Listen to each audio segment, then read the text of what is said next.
Good afternoon. Technical education of Fazilka वालों सारे होली की बहुत बहुत बधाई होए।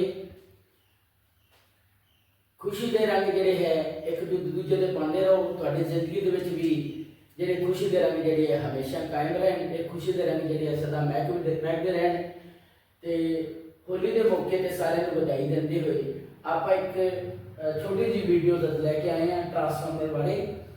ट्रांसफार्मर क्योंकि इलैक्ट्रिकल सिस्टम का एक मेन हिस्सा है।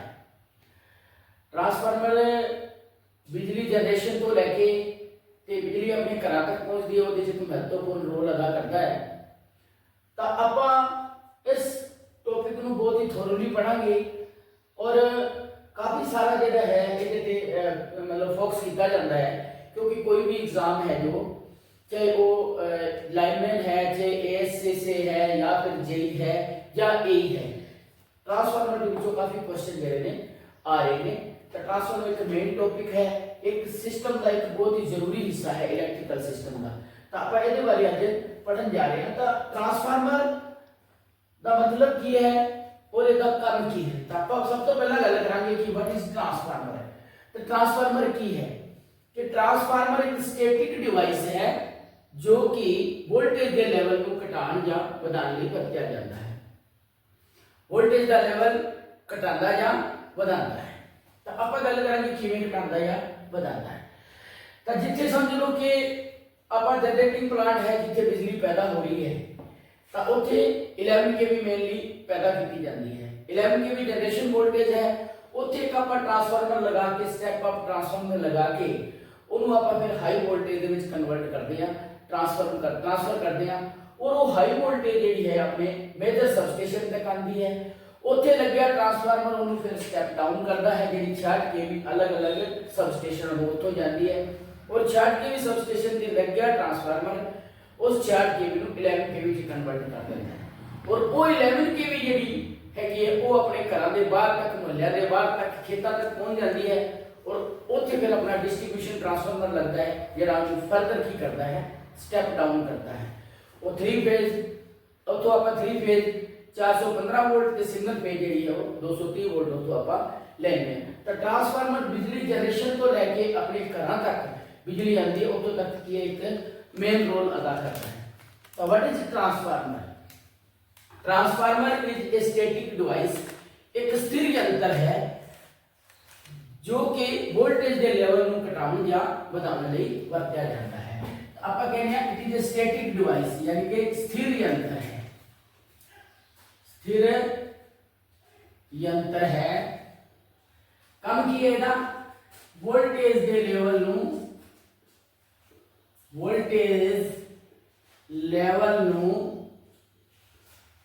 घटाने या बढ़ाने लिए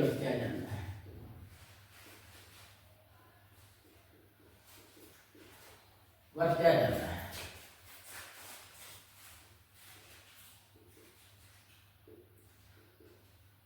वोल्टेज के लेवल को घटाने या बढ़ाने लिए वरत्या जाता है। तो स्थिर यंत्र स्टैटिक डिवाइस किसको कहा जाता है क्योंकि ट्रांसफार्मर में कोई रोटेटिंग पार्ट नहीं होता, कोई घूमने वाला भाग नहीं होता, इस करके स्टैटिक डिवाइस कहा जाता है।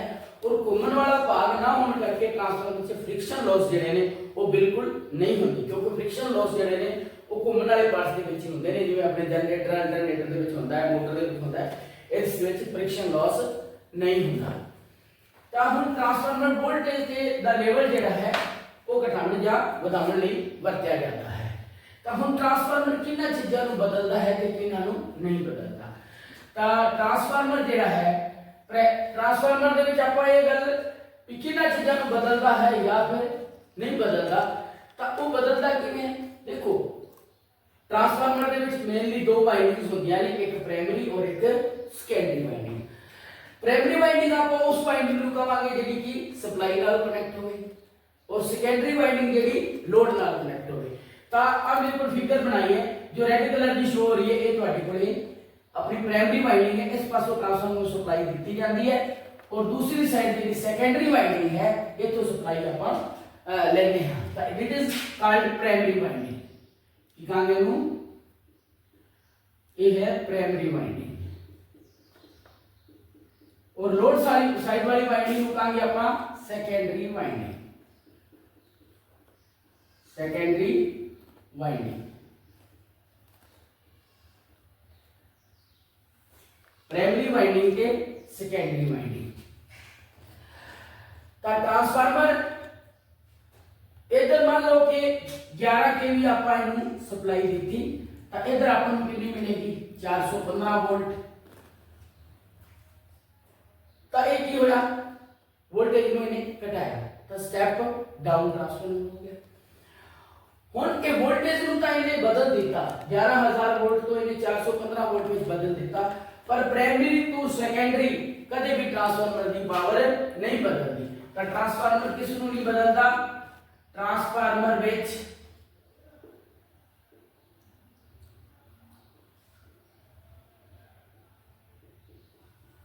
प्राइमरी तो सेकेंडरी पावर नहीं बदलती।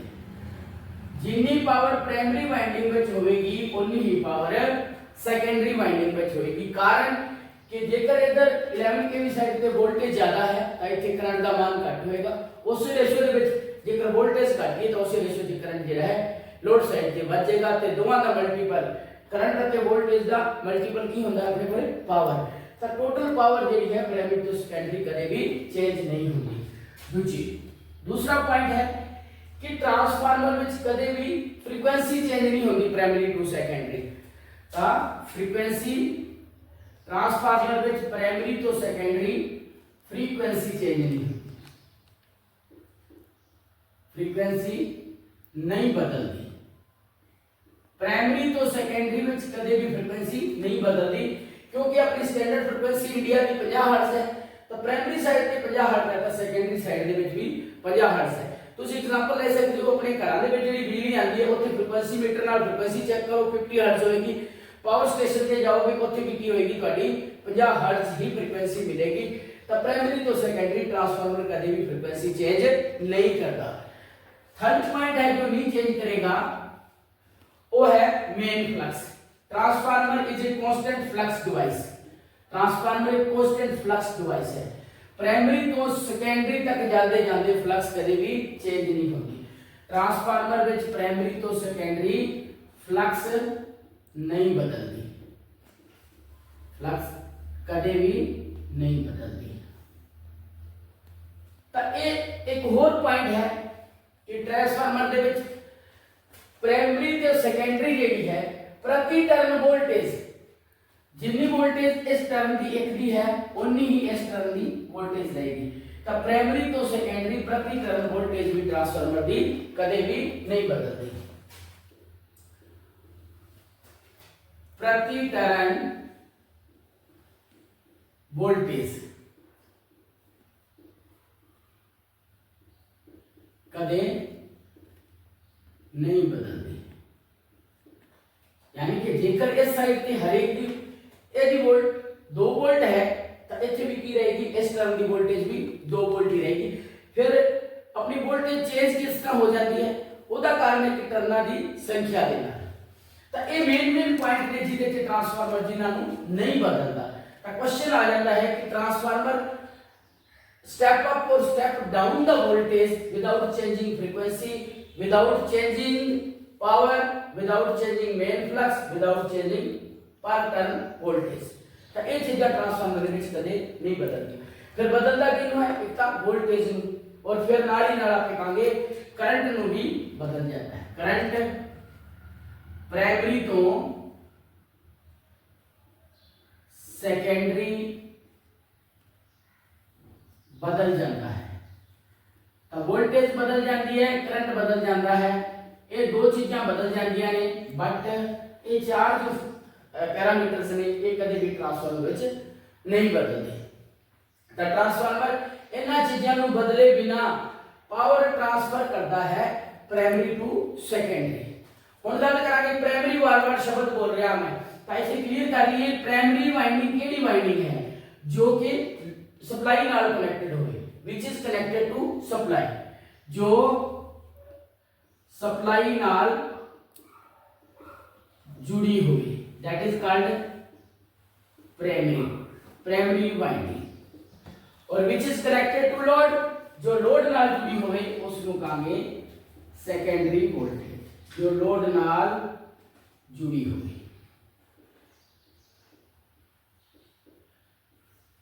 एक क्वेश्चन भी आम आ जाता है कि जेडी वाइंडिंग जेडी सप्लाई नाल जुड़ी दी है उसनु की क्या जाता है, that is called primary winding. और जो लोड नाल जुड़ी हुई है उसनु कहांगे आपा सेकेंडरी वाइंडिंग। मेन छोटे छोटे पार्ट्स की गल करांगे कि जो रिफॉर्मर बनाया मैं ये वाला जो है ये इस ट्रांसफार्मर की कोर है। ट्रांसफार्मर की कोर के ऊपर दो वाइंडिंग्स कीतियां जांदियां ने ते कोर जेडी है वो आपां सिलिकॉन स्टील दी पत्तियां दी बनाने हैं। सिलिकॉन स्टील पत्तियां या लैमिनेशंस कह दिंदे हैं। सिलिकॉन स्टील दी लैमिनेशंस तो आपां एदी कोर बनाने हैं। ठोस लोहे की कोर ना बना के आपां की करते हैं, सिलिकॉन स्टील दी लैमिनेशन दी कोर बनाने हैं to reduce hysteresis and eddy current loss. Eddy current ते हिस्टैरिसीस लॉस ਨੂੰ ਘਟਾਉਣ ਦੇ ਲਈ ਆਪਾਂ ਇਹਦੀ ਕੋਰ ਜਿਹੜੀ ਹੈ ਸਿਲੀਕॉन स्टील ਦੀਆਂ ਪੱਤੀਆਂ ਦੀ ਇੱਕ ਡਿਜ਼ਾਈਨ ਹੈ। बेटा सुनो कि जो पत्तियां भी बनानियां ने ਉਹਦਾ ਵੀ ਇੱਕ मैकेनिकल डिजाइन है कि पत्ते की मोटाई कितनी रखनी है। तो पत्ते की मोटाई का एक स्टैंडर्ड है कि पत्ती की मोटाई 0.10 mm टू 0.5 mm तक ही लेनी है। जेकर तुसी with in limit AD current loss रखना चाहते हो तो ਤੁਹਾਨੂੰ ਇਹ स्टैंडर्ड ਜਿਹੜਾ ਹੈ ਅਡਾਪਟ ਕਰਨਾ ਪਵੇਗਾ। while designing the transformer this is the main criteria। ਜਦੋਂ ਕੋਰ ਬਣਾ ਰਹੇ ਹੋ ਆਪਾਂ ਤਾਂ ਫਿਰ ਇਹ ਤੁਸੀਂ ਇਹਦਾ ਸਾਈਜ਼ ਲਓਗੇ। फिर गल आई भी ये कोर जी है ये लोहे की क्यों बनाई जाती है, सिलिकॉन स्टील की एक सॉफ्ट आयरन है तो ये कोर क्यों बनाई जाती है। तो देखो बेटा एक गल है कि इतने जो सप्लाई जोड़ांगे तो एक फ्लक्स प्रोड्यूस होएगी। उस फ्लक्स ਨੂੰ प्राइमरी तो सेकेंडरी जान लिए इस तरह का रास्ता चाहिए है जिथे ਉਹਦੇ ਰਸਤੇ 'ਚ ਘੱਟ ਤੋਂ ਘੱਟ रुकावट होवे। तो आयरन विचों सॉफ्ट आयरन विचों चुंबकीय रेखावां बड़ी आसानी नाल गुजर जांदियां ने। इस करके आप सॉफ्ट आयरन की कोर बनाने अर्थात कि सॉफ्ट आयरन की कोर जी है वो फ्लक्स नु लो रिलैक्टेंस पाथ प्रदान करती है। तो इथे आप लिख लांगे कि ये सॉफ्ट आयरन जो नरम लोहा है वो की करेगा, फ्लक्स नु कट रिलैक्टेंस वाला रास्ता प्रदान करती है। रिलैक्टेंस वाला रास्ता प्रदान करती है।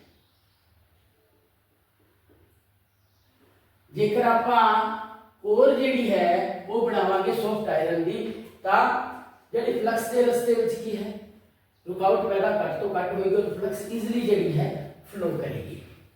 तो होर आपां इहदे बारे दो तीन गल्लां देखांगे कि जो ट्रांसफार्मर है ਉਹਨੂੰ ਉਹਦੀ ਫਲਕਸ ਨੂੰ ਚੱਲਣ ਦਾ ਰਸਤਾ ਮਿਲ ਗਿਆ। ਪ੍ਰਾਇਮਰੀ ਟੂ ਸੈਕੰਡਰੀ ਜਿਹੜੀ ਹੈ ਫਲਕਸ ਜਿਹੜੀ ਹੈ ਆਪਣੇ ਕੋਲੋਂ ਮੂਵ ਕਰਨ ਲੱਗੀ। ਤਾਂ ਇੱਕ ਚੀਜ਼ ਹੋਰ ਦੇਖਾਂਗੇ ਕਿ there is no electrical connection between primary and secondary of the transformer. Primary ਤੇ ਸੈਕੰਡਰੀ ਦੇ ਵਿੱਚ ਕੋਈ ਇਲੈਕਟ੍ਰੀਕਲ ਕਨੈਕਸ਼ਨ ਨਹੀਂ ਹੁੰਦਾ, ਫਿਰ ਵੀ ਜਿਹੜੀ ਹੈ ਪਾਵਰ ਪ੍ਰਾਇਮਰੀ ਤੋਂ ਸੈਕੰਡਰੀ ਜਿਹੜੀ ਹੈ ਟ੍ਰਾਂਸਫਰ ਹੋ ਜਾਂਦੀ ਹੈ। ਉਹਦਾ ਕਾਰਨ ਕੀ ਹੈ ਕਿ ਇਹ ਜੋ वाइंडिंग्स आपस में इलेक्ट्रिकली नहीं जुड़ियां पर इस आयरन कोर के through these are connected magnetically. तो एक पॉइंट लिखांगे कि ट्रांसफार्मर दियां दोवें वाइंडिंग्स ट्रांसफार्मर दियां दोवें वाइंडिंग मींस प्राइमरी ते सेकेंडरी आपस में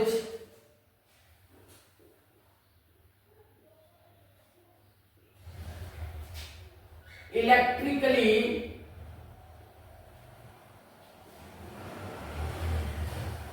नहीं जुड़ियां होंगी, इलेक्ट्रिकली नहीं जुड़ियां होंगी परंतु मैग्नेटिकली जुड़ियां होंगी हैं। मैग्नेटिकली जुड़ियां होंगी हैं। दोवें वाइंडिंग आपस दे विच मैग्नेटिकली जुड़ियां होंदियां ने थ्रू ए आयरन कोर, एक आयरन कोर के द्वारा। तो हुण वर्क किवें करता है, तो अपना ट्रांसफार्मर का काम करने का सिद्धांत की है प्रिंसिपल ऑफ वर्किंग की है ट्रांसफार्मर का काम करने का सिद्धांत की है ट्रांसफार्मर म्यूचुअल इंडक्शन के सिद्धांत पे काम करता है किस सिद्धांत पे काम करता है म्यूचुअल इंडक्शन ट्रांसफार्मर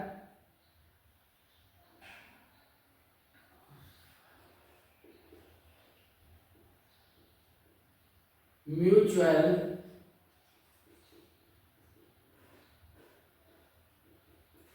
इंडक्शन दे सिद्धांत पे काम करता है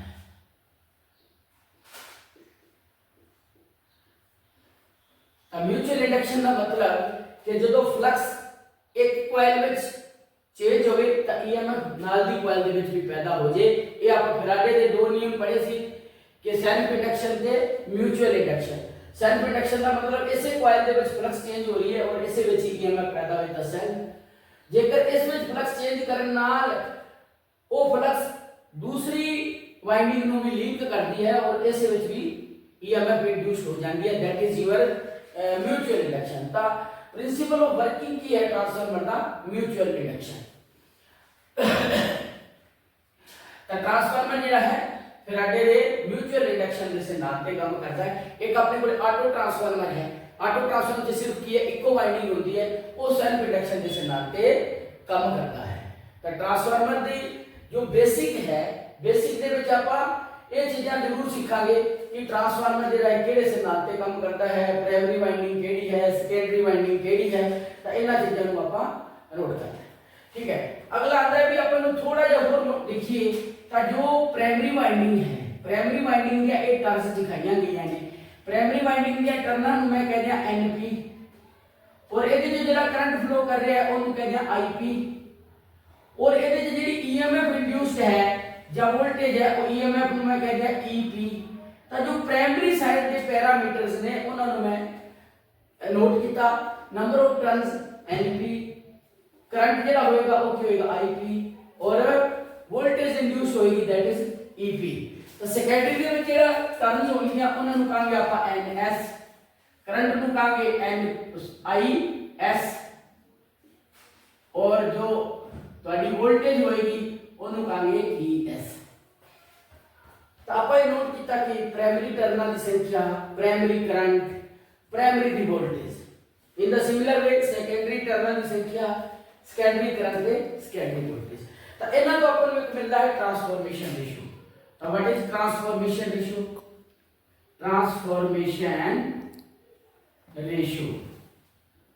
ट्रांसफॉर्मेशन रेशियो की है तो it is the ratio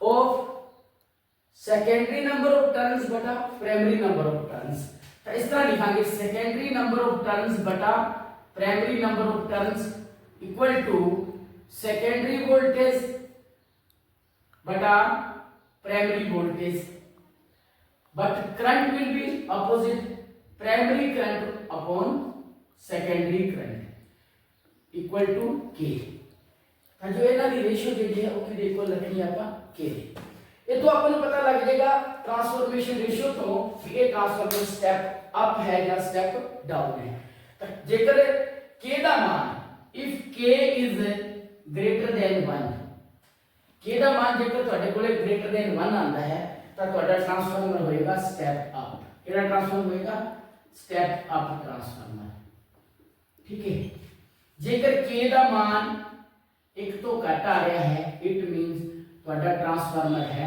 step down transformer ठीक है और एक ऐसा भी ट्रांसफार्मर है जिसकी जो ट्रांसफॉर्मेशन रेशियो है वो नियरली इक्वल टू 1 होती है उनको आप ऐसे लिख देने हैं k equal to nearly equal to 1 तो वो है ਤੁਹਾਡਾ ऑटो ट्रांसफार्मर केड़ा है ऑटो ट्रांसफार्मर मतलब कह सकते हैं कि ऑटो ट्रांसफार्मर की रेशियो जी है ट्रांसफॉर्मेशन रेशियो है वो नियरली इक्वल टू 1 हो सकती है तो हम आपको किਵੇਂ पता लगेगा कि k जेड़ा है एक तो ज्यादा है या k एक तो घट है तो आप एग्जांपल ले लेते हैं देखो मैं प्राइमरी टर्ना ले लिया जी 1000 प्राइमरी टर्ना लिया और सेकेंडरी टर्ना ले लिया मैं 100 कितनी ले लिया 100 तो मैं जेकर यही करा सेकेंडरी टर्ना बटा प्राइमरी टर्ना, सेकेंडरी किनिया 100, प्राइमरी टर्ना किनिया 1000।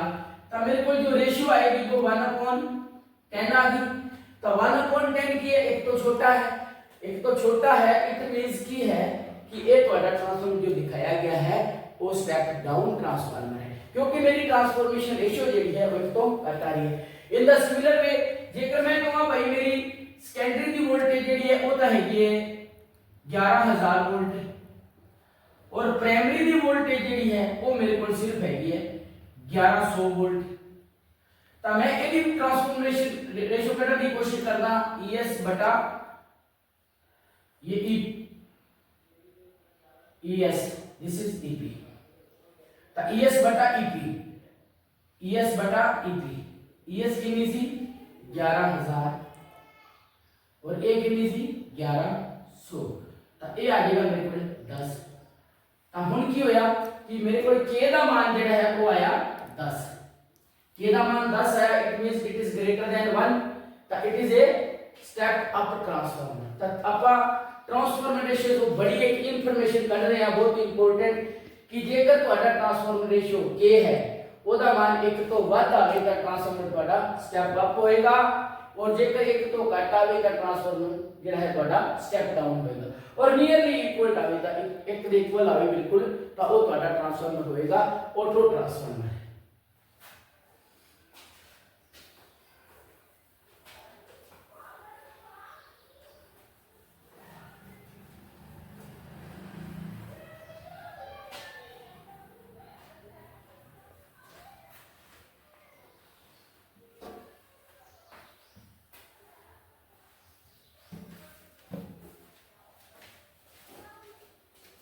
ट्रांसफार्मर के नाल रिलेटेड कुछ और गल्ला करते हैं भाई।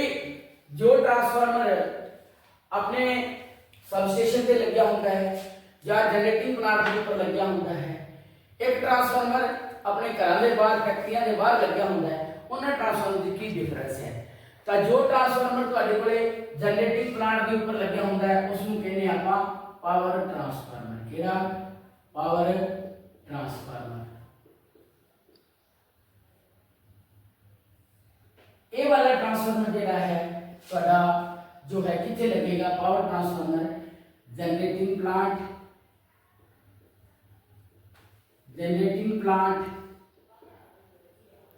या फिर सब स्टेशन पे। जो ਤੁਹਾਡਾ पावर ट्रांसफार्मर है ਇਹਦਾ साइज बहुत बड़ा होता है, ये जनरेटिंग प्लांट के या फिर सब स्टेशन पे लगता है। ये ट्रांसफार्मर स्टेप अप या स्टेप डाउन दोनों हो सकता है, ये स्टेप अप या स्टेप डाउन हो सकता है। तो दोनों तरह का ये ट्रांसफार्मर हो सकता है, स्टेप अप या स्टेप डाउन। फिर जो ये ट्रांसफार्मर है इसकी रेटिंग कितनी होगी? तो बेटा 2000 केवीए 2000 केवीए तो ਵੱਧ कैपेसिटी का ट्रांसफार्मर है उसਨੂੰ ਆਪਾਂ ਕਹਾਂਗੇ पावर ट्रांसफार्मर। 2000 तो ਵੱਧ केवीए जो होएगा वो होएगा ਤੁਹਾਡਾ। एक और कि देखो ये मैं गल की भी स्टेप अप भी हो सकता है स्टेप डाउन भी। जिथे बिजली पैदा होती है 11 केवी पर अपने मेजर सब स्टेशनों तक कितनी आती है 220 केवी 132 केवी 400 केवी। तो फिर ये वोल्टेज नु की करता है स्टेप अप करता है। फिर सब स्टेशन पे आ गया, सब स्टेशन नु की करेगा स्टेप डाउन। तब we can say power transformer में भी स्टेप अप और स्टेप डाउन। 2000 के ऊपर कैपेसिटी का होएगा उन्हों की कहेंगे आपा पावर ट्रांसफार्मर। ये ट्रांसफार्मर देखो ये मेजरली किने मेयरली हमेशा लोड नाल जुड़े रहते हैं, हमेशा फुल लोड रहता है। तो एक ही करते हैं मैक्सिमम एफिशिएंसी जो इन्हां दी होएगी वो नियरली फुल लोड की होगी। तो आपा कहेंगे फुल लोड के की देंगे अधिकतम एफिशिएंसी देंगे, अधिकतम एफिशिएंसी देंगे। बेटा वाइंडिंग की गल करांगे तो ये ट्रांसफार्मर जेडे ने वो delta star sorry star delta या फिर डेल्टा डेल्टा हो सकते हैं। स्टार डेल्टा या डेल्टा डेल्टा हो सकती है। आप डिटेल दे विच इन्हां नूं डिस्कस करांगे बाद दे विच भी डेल्टा दे विच क्यों हुंदे ने, स्टार डेल्टा स्टार क्यों होणगे या स्टार डेल्टा क्यों होणगे या डेल्टा डेल्टा क्यों होणगे, सारे तरह ट्रांसफॉर्मर की गल करांगे। इन्हां दी एफिशिएंसी जेहड़ी है हाई हुंदी है, एफिशिएंसी की होंगी इन्हां दी हाई होंगी है। कितनी होएगी 95% टू 99% तक इन्हां दी एफिशिएंसी होंगी। इन्ने एफिशिएंट ट्रांसफार्मर ये होंगे ने, तो इन्हां दे मतलब लॉसेस जिहड़े ने वो बहुत ही घट होंगे हैं, क्योंकि जे ट्रांसफार्मर तुहाडा बड़ा है तो इसकी कीमत भी की है बहुत ज्यादा होएगी। तो कुछ पॉइंट्स ने पावर ट्रांसफार्मर के बारे ये तुसीं जरूर लर्न करने। एक ट्रांसफार्मर जिहड़ा अपने घरां फैक्ट्रियां दुकानां दे बाहर लग्या हुंदा है उहनूं आपां कहने आ डिस्ट्रीब्यूशन ट्रांसफार्मर। थोड़ा जिहा ओहदे बारे गल करांगे। डिस्ट्रीब्यूशन का मतलब कि डिस्ट्रीब्यूट करना वंडना, वो आपां नूं सप्लाई बनदा है। तो एक हो गया तुहाडा डिस्ट्रीब्यूशन ट्रांसफार्मर, डिस्ट्रीब्यूशन ट्रांसफार्मर।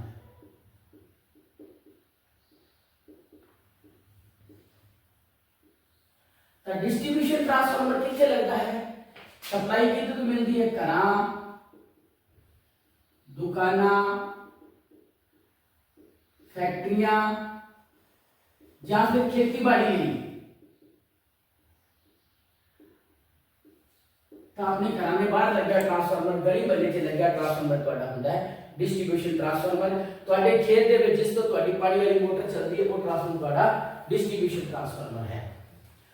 ये ट्रांसफार्मर हमेशा स्टेप डाउन होता है, क्यों है हमेशा स्टेप डाउन रहेगा, क्योंकि पावर हाउस तो तुहानू लाइन आ रही है 11 केवी दी। कितने केवी दी आ रही है, 11 केवी दी, जिन्हों बेटा आप फीडर कहने हैं, ठीक है। इत्थे तुहाडा एक स्टेप डाउन ट्रांसफार्मर लगाता, ओदे तो तुहानू कितनी मिलती है 415 वोल्ट 3 फेज और 230 वोल्ट सिंगल फेज, ठीक है।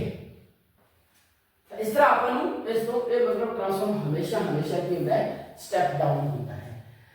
2000 तक की कैपेसिटी वाले ट्रांसफार्मर, 2000 केवीए तक की कैपेसिटी वाले ट्रांसफार्मर नु की कहांगे डिस्ट्रीब्यूशन ट्रांसफार्मर 2000 केवीए तक की। नेक्स्ट आप कहांगे भी ये फिर एफिशिएंसी कदों देंगे। तुसी देखो कि अपने घरां दे बाहर लग्या ट्रांसफार्मर, सारे लोग इकोदम सारा लोड नहीं चलाते, इन्हां ते लोड जिहड़ा है लगभग घट रहंदा है, कदे-कदे फुल लोड हुंदा है, हमेशा फुल लोड ते नहीं जुड़े हुंदे। तो इस करके इन्हां दे विच आयरन लॉस जे हमेशा हुंदे रहंदे ने। ते इन्हां नूं फिर डिजाइन इस तरह किया जाता है कि ये 50% लोड ते ही मैक्सिमम एफिशिएंसी देन। तो ये 50% लोड ते अधिकतम एफिशिएंसी देते हैं। 50% लोड ते ही मैक्सिमम है, इन्होंने डिजाइनिंग इस तरह की जाती है कि 50% लोड पे ही मैक्सिमम एफिशिएंसी दे। बेटा ये ट्रांसफार्मर हमेशा हमेशा डेल्टा स्टार दे विच हुंदे ने, इन्हां दे कनेक्शन डेल्टा स्टार दे, मतलब जेडी प्राइमरी है वो डेल्टा दे विच और सेकेंडरी स्टार दे विच। इसका एक कारण है कि अपने घरां दे विच जो सप्लाई आती है वो सिंगल फेज आ रही है, पर जेड़ा इधर का आप डेल्टा से कनेक्शन कर दे ते इधर आप इनू कनेक्शन करांगे स्टार दे विच, सेकेंडरी दे की करांगे स्टार दे विच। क्यों किते जांदे ने, मान लो आ तुहाडा आर फेज सी, आ तुहाडा वाई फेज ते तुहाडा बी फेज, तो इथों तुसीं एक न्यूट्रल कर सकते हो, न्यूट्रल कर सकते हो। स्टार पॉइंट तो की ली जाती है, न्यूट्रल ली जाती है। तो हुण तुसीं देखोगे कि इथों हुण 4 तारां निकल रही ने, 3 फेस ने आर वाई ते बी और चौथा न्यूट्रल।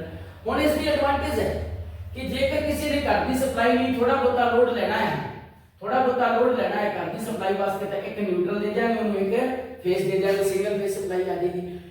इसे ट्रांसफार्मर को किसी ने फैक्ट्री का कनेक्शन लेना 10-20 किलोवाट का, तो आप 3 फेस एक न्यूट्रल देके सप्लाई दे सकते हैं। अर्थात अपना डोमेस्टिक सप्लाई सिंगल फेस ते नाल ही नाल इसे तो ही आप 3 फेस सप्लाई भी दे सकते हैं। इस करके ਜਿਹੜੇ डिस्ट्रीब्यूशन ट्रांसफार्मर ने उन्होंने कनेक्शन हमेशा डेल्टा स्टार ਦੇ ਵਿੱਚ ਕੀਤੇ ਜਾਂਦੇ ਨੇ। एफिशिएंसी की गल करते हैं तो एफिशिएंसी इन्हां की थोड़ी घट होंदी है। डिस्ट्रीब्यूशन ट्रांसफार्मर की एफिशिएंसी थोड़ी घट होएगी 90% तो 95% तक इन्हां की एफिशिएंसी ली जाती है। तो this is the basic difference between power transformer and distribution transformer. ये पॉइंट जरूर पढ़ के जाने एक बार, क्योंकि अप्रेंटिस दे विच एग्जाम दे विच ये सिलेबस है कि डिफरेंस दसो जी इन्हां च की है। तो डिफरेंस बेसिक डिफरेंस यही डिफरेंस है जेड़ा कि तुसी याद रखना है।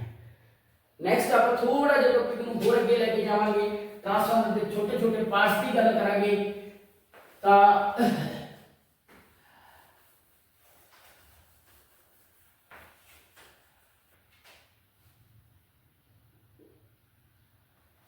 ट्रांसफार्मर ਦੇ ਭਾਗ।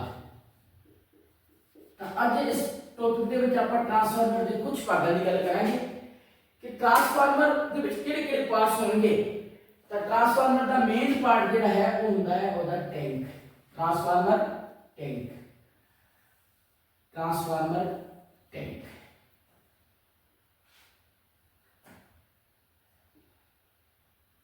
Transformer tank. तो ट्रांसफार्मर टैंक जेड़ा है इथे आप पॉइंट लिख लांगे ट्रांसफार्मर टैंक। ट्रांसफार्मर टैंक मैं शॉर्ट दे विच ट्रांसफार्मर लिख रहा बेटा। ट्रांसफार्मर दा टैंक जेड़ा हुंदा है वो माइल्ड स्टील दा बनिया हुंदा है।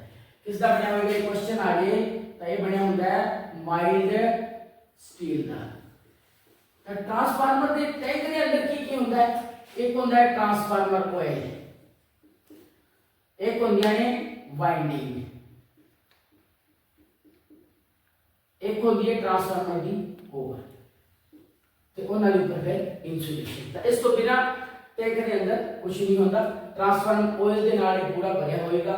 फिर अपनी प्राइमरी ते सेकेंडरी वाइंडिंग जेडी कि कोर के ऊपर वाइंडिंग की जाती है। तो ट्रांसफार्मर के अंदरूनी पार्ट्स की गल करते हैं तो ਇਹਦੇ ਵਿੱਚ ਆਪਾਂ ਲਿਖ ਸਕਦੇ ਹਾਂ ਕਿ ट्रांसफार्मर टैंक ਦੇ ਵਿੱਚ टैंक ਕਿਹਨੂੰ ਰੱਖਦਾ ਹੈ ਅੰਦਰ आपके एक ਤਾਂ ट्रांसफार्मर ऑयल,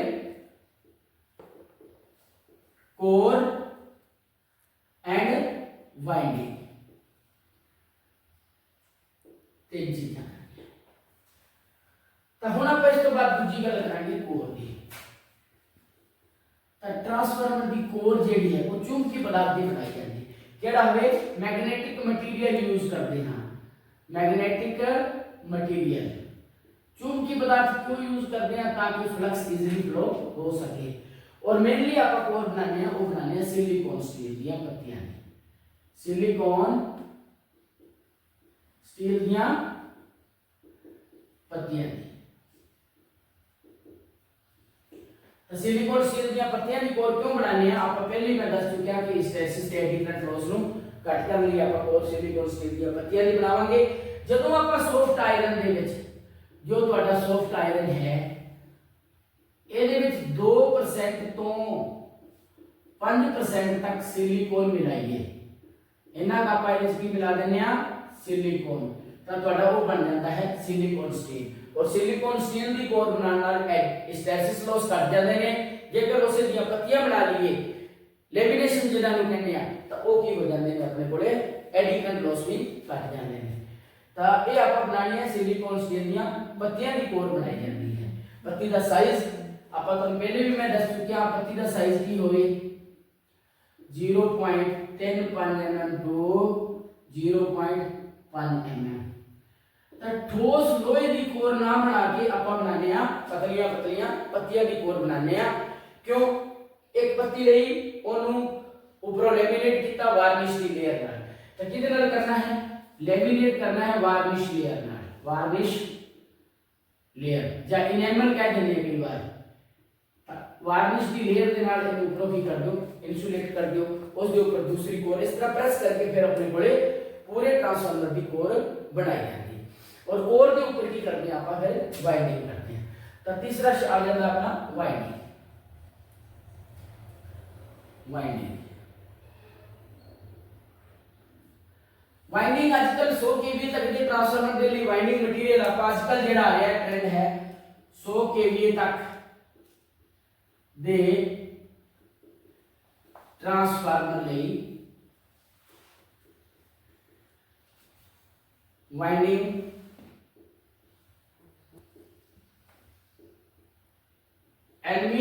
तार की की जाती है, किहदी करोगे एल्यूमीनियम तार। एल्यूमीनियम की तार 100 kV तक वरतनी है। इस तो ऊपर ट्रांसफार्मर पावर ट्रांसफार्मर हो गए, उन्होंने वास्ते आप वरतांगे कॉपर की तार। की वरतांगे कॉपर की तार, क्योंकि ट्रांसफार्मर सस्ता बनाते हैं, सस्ता करने लिए ट्रांसफार्मर नूं ते हल्का करने लिए 100 kV तक के ट्रांसफार्मर जिहड़े ने वो आप आजकल जिहड़े है अपने एल्यूमीनियम की वाइंडिंग कर लेते हैं। वाइंडिंग का भी एक बहुत ही बढ़िया सिस्टम है कि वाइंडिंग तुसी किवें करोगे। तो आप मान लो कि एक सिंगल फेज ट्रांसफार्मर की वाइंडिंग करनी है या 3 फेज की वाइंडिंग करनी है, तो वाइंडिंग का एक रूल है कि जेकर आ ਤੁਹਾਡੇ ਕੋਲ कोर है, ये ਤੁਹਾਡੇ ਕੋਲ कोर है एक 3 फेज ट्रांसफार्मर की,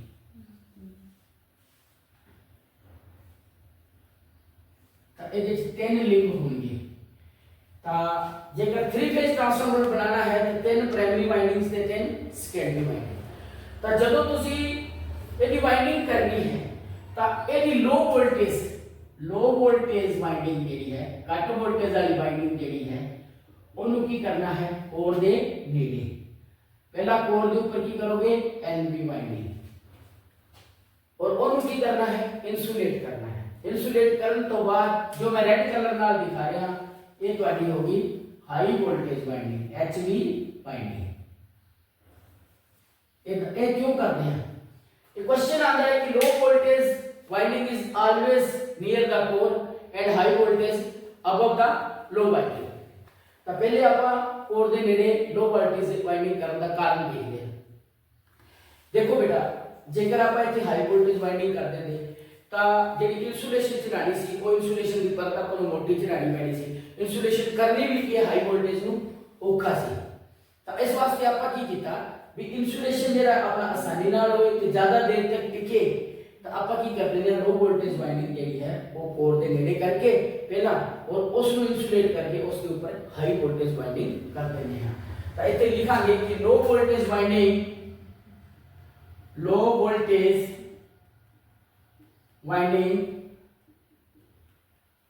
हमेशा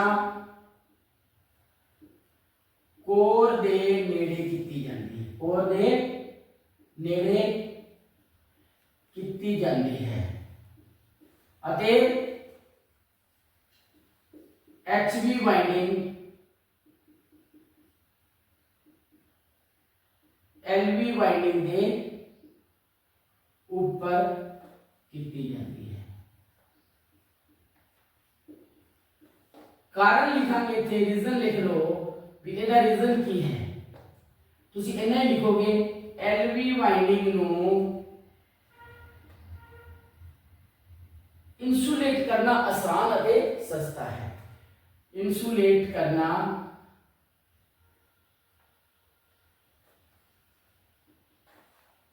आसान अते सस्ता है। जेकर बेटा हाई वोल्टेज वाइंडिंग नु तुसी इंसुलेट करना चाहोगे तो ਉਹਦੇ ਵਾਸਤੇ ਤੁਹਾਨੂੰ ਜਿਹੜਾ ਇਨਸੂਲੇਸ਼ਨ ਮਟੀਰੀਅਲ ਲੈਣਾ ਪਏਗਾ ਉਹ ਮੋਟਾ ਲੈਣਾ ਪਏਗਾ, ਮਹਿੰਗਾ ਲੈਣਾ ਪਏਗਾ, ਇਨਸੂਲੇਸ਼ਨ ਦੀ ਪਰਤ ਮੋਟੀ ਚੜਾਣੀ ਪਏਗੀ। ਮੋਰ ਓਵਰ ਹਾਈ ਵੋਲਟੇਜ ਨਾਲ ਉਸ ਇਨਸੂਲੇਸ਼ਨ ਦੇ ਖਰਾਬ ਹੋਣ ਦਾ ਡਰ ਵੀ ਰਹੇਗਾ। ਇਸ ਕਰਕੇ ਆਪਾਂ ਲੋ ਵੋਲਟੇਜ ਵਾਈਂਡਿੰਗ ਨੂੰ ਕੀ ਕਰਨਾ ਹੈ ਕੋਰ ਦੇ ਬਿਲਕੁਲ ਨੇੜੇ और ਉਸ ਦੇ ਉੱਪਰ ਕੀ ਕਰ ਦੇਣੀ ਹੈ ਹਾਈ ਵੋਲਟੇਜ ਵਾਈਂਡਿੰਗ कर देनी है। तो वायर वाइंडिंग तुसी ये दो गल्लां जरूर ध्यान रखनी है। वाइंडिंग के लिए ਆਪਾਂ मटीरियल अजकल दी ट्रेंड है जो 100 kV तक के ट्रांसफार्मर का वो एल्यूमीनियम वरतते हैं, उस तो ऊपर दे ट्रांसफार्मर या पावर ट्रांसफार्मर ਜਿਹੜੇ ਨੇ ਉਹ ਕਾਪਰ ਦੀ ਵਾਈਂਡ ਕੀਤੇ ਜਾਂਦੇ ਨੇ। ਤਾਂ ट्रांसफार्मर ਦੇ ਅੰਦਰਲੀ ਪਾਰਟ ਦੇ ਵਿੱਚ ਇੱਕ ਆਪਣਾ ਰਹਿ ਗਿਆ ट्रांसफार्मर ऑयल। ट्रांसफार्मर ऑयल की है और क्यों बरता जाता है, what is the function of oil. Transformer oil ਜਿਹੜਾ है ट्रांसफार्मर ऑयल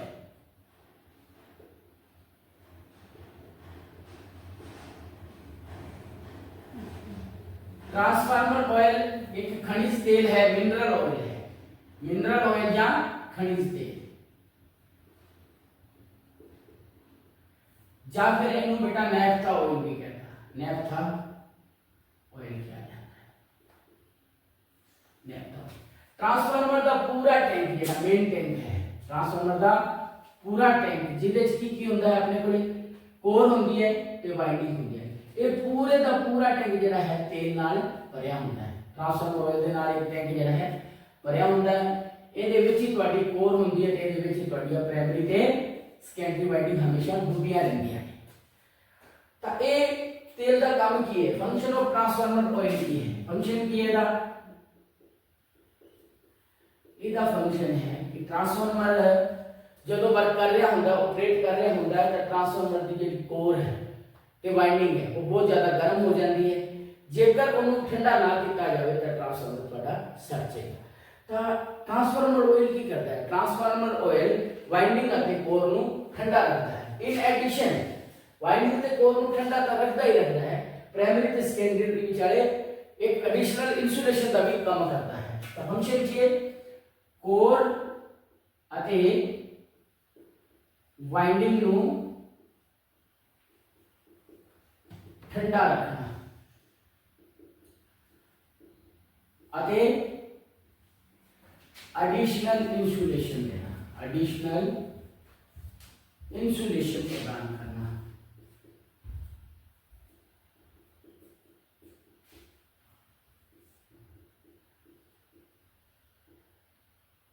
इंसुलेशन प्रदान करता है तो दो काम करता है, एक तो कोर ਅਤੇ ਵਾਈਂਡਿੰਗ ਨੂੰ ਠੰਡਾ ਰੱਖਦਾ ਹੈ, दूसरा एडिशनल इंसुलेशन देता है कि आपस ਦੇ ਵਿੱਚ ਇਹਨਾਂ ਨੂੰ ਸ਼ਾਰਟ ਨਹੀਂ ਹੋਣ ਦਿੰਦਾ। ਤਾਂ ਇਹਦੇ ਇੱਕ ਹੀਟ ਆਬਜ਼ਰਵਰ ਹੈ, ਹੀਟ ਆਬਜ਼ਰਵਰ मतलब हीट ਨੂੰ ਕੀ ਕਰਦਾ, ਆਪ ਦੇ ਵਿੱਚ ਜਜ਼ਬ ਕਰ ਲੈਂਦਾ ਹੈ, ਹੀਟ ਨੂੰ ਆਪ ਦੇ ਵਿੱਚ ਜਜ਼ਬ ਕਰ ਲੇਗਾ ਔਰ ਕੋਰ ਨੂੰ ਕੀ ਰੱਖੇਗਾ, ਠੰਡਾ ਰੱਖੇਗਾ। ਤਾਂ ਕੋਰ ਨੂੰ ਜੇ ਠੰਡਾ ਰੱਖਾਂਗੇ, ਵਾਈਂਡਿੰਗ ਨੂੰ ਠੰਡਾ ਰੱਖਾਂਗੇ ਤਾਂ ਤੁਹਾਡਾ ਟਰਾਂਸਫਾਰਮਰ ਜਿਹੜਾ ਹੈ ਖਰਾਬ ਨਹੀਂ ਹੋਏਗਾ। ਤਾਂ ਟਰਾਂਸਫਾਰਮਰ ਦੇ ਜਿਹੜਾ ਆਇਲ ਹੈ ਇਹਦੀ ਵਰਡ ਆਉਂਦਾ ਹੈ ਡਾਈਲੈਕਟ੍ਰਿਕ ਸਟਰੈਂਥ, ਡਾਈਲੈਕਟ੍ਰਿਕ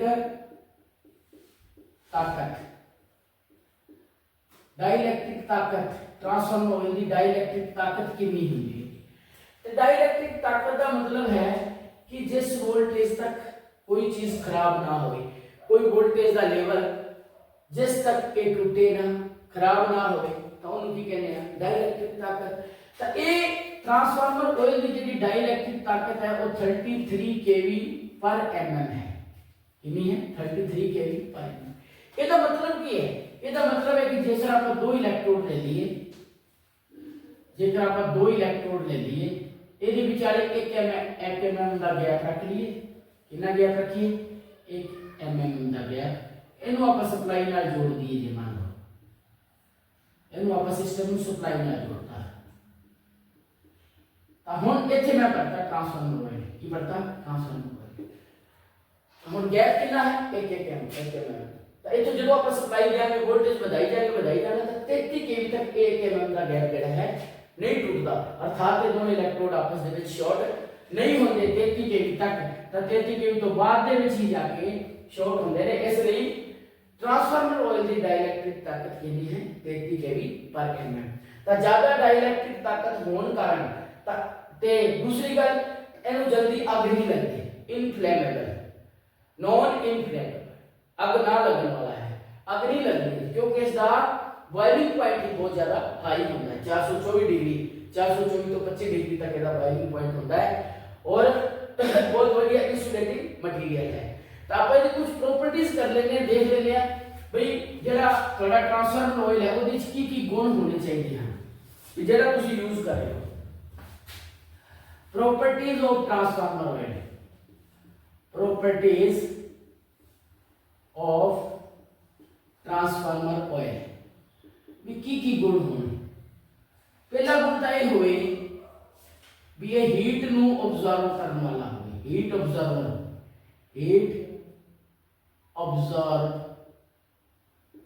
कर सके, वध तो वध हीट ऑब्जर्व कर सके, भी हीट जेडी है ऑब्जर्व कर लवे। दूजा सस्ता अते आसानी नाल उपलब्ध होवे, आसानी नाल मिल सके, आसानी नाल मिल सके। दूजा नॉन इनफ्लेमेबल, नॉन इनफ्लेमेबल मतलब कि इसनू अग नहीं लगनी चाहिए। तो इस वास्ते ਇਹਦਾ ਜਿਹੜਾ बॉइलिंग पॉइंट है दैट इज 424 डिग्री सेंटीग्रेड, इस ਤੇ ਜਾ ਕੇ उबलता है। इस तो बाद ਇਹਦਾ 140 डिग्री बाद ਦੇ ਵਿੱਚ ਇਹਦਾ फ्लैश पॉइंट आता है। फ्लैश पॉइंट की गल करांगे। फ्लैश पॉइंट की होगा 140 degree more than boiling point. Boiling point तो 140 डिग्री ज्यादा है फ्लैश पॉइंट हुए, उस तो बाद जाके दा फायर पॉइंट आता है, तो इसमें जल्दी सी अग नहीं लगती। डाइलेक्ट्रिक ताकत, हाई डाइलेक्ट्रिक ताकत होगी, डाइलेक्ट्रिक ताकत की होगी आप पढ़िया होने 33 kV पर mm, इन्हें भी डाइलेक्ट्रिक ताकत हुई।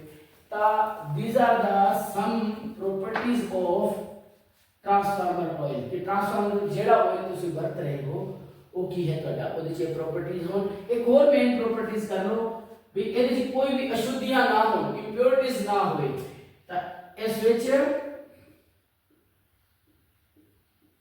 अशुद्धियां ना हो, क्योंकि ਜ਼ਮੀਨ ਦੇ ਵਿੱਚੋਂ ਜਦੋਂ ਤੇਲ ਕੱਢਿਆ ਜਾਂਦਾ ਹੈ ਤਾਂ ਕੁਝ ਉਹਦੇ ਚ ਇੰਪਿਓਰਿਟੀਜ਼ ਹੁੰਦੀਆਂ ਹਨ, ਅਸ਼ੁੱਧੀਆਂ ਨਹੀਂ ਹੋਣੀਆਂ ਚਾਹੀਦੀਆਂ। ਜਿੰਨੀਆਂ ਅਸ਼ੁੱਧੀਆਂ ਘੱਟ ਹੋਣਗੀਆਂ ਉਨਾ ਹੀ ਤੁਹਾਡਾ ਟ੍ਰਾਂਸਫਾਰਮਰ ਆਇਲ ਜਿਹੜਾ ਹੈ ਵਧੀਆ ਰਹੇਗਾ। ਤਾਂ ਸਟੂਡੈਂਟਸ ਅਸੀਂ ਅੱਜ ਆਪਾਂ ਕੀਤਾ ਵੀ ਟ੍ਰਾਂਸਫਾਰਮਰ ਕੀ ਹੈ, ਟ੍ਰਾਂਸਫਾਰਮਰ ਦਾ ਫੰਕਸ਼ਨ ਕੀ ਹੈ, ਟ੍ਰਾਂਸਫਾਰਮਰ ਕਿਸ ਨੂੰ ਬਦਲਦਾ ਹੈ ਜਾਂ ਫਿਰ ਕਿਸ ਨੂੰ ਨਹੀਂ ਬਦਲਦਾ, ਕੁਝ ਪੈਰਾਮੀਟਰਸ ਆਪਾਂ ਉਹਦੇ ਕੀਤੇ। ਫਿਰ ਆਪਾਂ ਆਏ ਵੀ ਟ੍ਰਾਂਸਫਾਰਮਰ ਦੇ ਮੇਨ ਪਾਰਟਸ ਕਿਹੜੇ ਨੇ। ਮੇਨ ਪਾਰਟਸ ਜਿਹੜੇ ਇੰਟਰਨਲ ਪਾਰਟ ਸੀਗੇ, ਜਿਵੇਂ ਟ੍ਰਾਂਸਫਾਰਮਰ ਟੈਂਕ ਤੇ ਟ੍ਰਾਂਸਫਾਰਮਰ ਦੇ ਅੰਦਰ ਦੇ ਜਿਹੜੇ ਪਾਰਟ ਸੀਗੇ ਉਹਨਾਂ ਬਾਰੇ ਆਪਾਂ ਬਿਲਕੁਲ ਡਿਟੇਲ ਦੇ ਵਿੱਚ ਪੜਿਆ। ਤੇ ਅੱਗੇ ਤੋਂ ਤੁਸੀਂ ਮਤਲਬ ਇਸੇ ਤਰ੍ਹਾਂ ਇਸ ਟੌਪਿਕ ਨੂੰ ਪੜ੍ਹਦੇ ਰਹੋ। ਜਦੋਂ ਅਗਲੀ ਕਲਾਸ ਆਵੇ ਤਾਂ ਇਹਨਾਂ ਦਾ ਜਿਹੜਾ ਹੈ ਇਹ ਸਾਰੇ ਦਾ ਸਾਰਾ ਅੱਛੀ ਤਰ੍ਹਾਂ ਲਰਨ ਕਰ ਲੈਣਾ ਹੈ, ਤਾਂ ਕਿ ਆਪਾਂ ਜੋ ਅਗਲੇ ਪਾਰਟਸ ਤੇ ਟ੍ਰਾਂਸਫਾਰਮਰ ਦਾ ਜੋ ਰਹਿ ਗਿਆ ਪਾर्ट को आप अच्छी तरह अगले लेक्चर के पूरा करांगे। तब तक के लिए best of luck and happy Holi again.